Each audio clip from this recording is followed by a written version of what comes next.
So in this example, we're being told that the Fibonacci sequence is defined recursively as, and then we're given this recursive sequence, and it's asking what is the 10th term in the sequence. So here we have that a of 1 and a of 2 is equal to 1, so that's the first and second term in the sequence. So again, here's our first term, here's our second term, and then we're given the following recursive sequence that says a of n equals a of n minus 1 plus a of n minus 2. And we're given a constraint that says n has to be greater than or equal to 3. And that's fine because we're going to start on our third term of the sequence. So in our case, n will always be greater than or equal to 3 when we're plugging this in.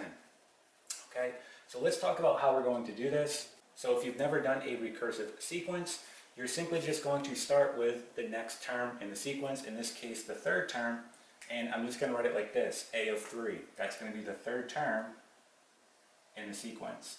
And then wherever I see a of n, I'm just replacing that with a of 3. So a of 3 minus 1 plus a of 3 minus 2.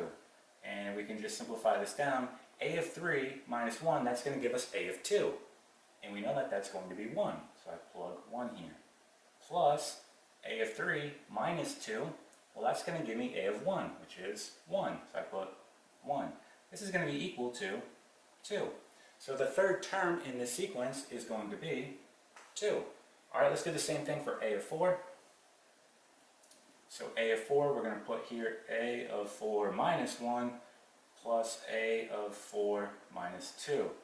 And then just rewriting, a of 4 minus 1 is going to be a of 3, which we determined is going to be 2. Plus a of 4 minus 2 is going to be a of 2, which we know is 1. This is going to be equal to 3. Alright, so that's simply what you're going to be doing here all the way up to the 10th term.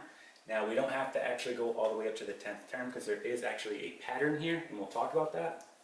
But why don't we go ahead and just write our terms that we found over here to the right. So I'm going to say here that a of 3 is going to be equal to 2.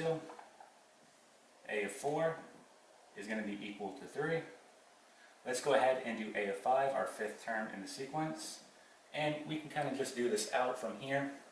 So a of 5 minus 1 is going to be a of 4, which is 3. Okay. And then a of 5 minus 2 is going to give us a of 3, which is 2. Okay. This is going to give us 5. Alright, let's do one more for a of 6. So our sixth term in the sequence. So a of 6 minus 1 is a of 5, which is 5. Plus a of 6 minus 2 is going to be a of 4, which is 3. So this is going to give us 8. And you can probably stop here because you probably recognize the pattern, right? All we're simply doing here is we're adding the previous two terms in the sequence, right? So for example, when I was trying to find the third term, a of 3, right? I was simply just adding the previous two terms of the sequence, in this case 1 plus 1, which is 2. If I was trying to find a of 4, or the fourth term of the sequence, I was adding the previous two terms, in this case 2 and 1, so 2 plus 1 is 3, right? A of 5, 3 plus 2 is 5, right? A of 6, 5 plus 3 is 8, right? So you can probably see what's going on here. So we can go ahead and do that for the rest of our terms. So a of 7 is going to be equal to, so again, just add your previous two terms. 8 plus 5 is going to give us 13. Okay, a of 8, again, add your previous two terms of the sequence, so 13 plus 8, that's going to give us 21.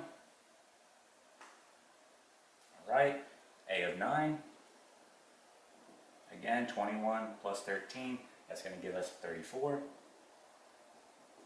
And then of course a of 10, this is going to be the 10th term in the sequence. This is what we are looking for. So 21 plus 34 is going to give us 55.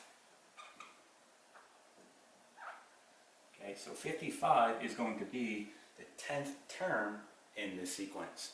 Okay, and that's it.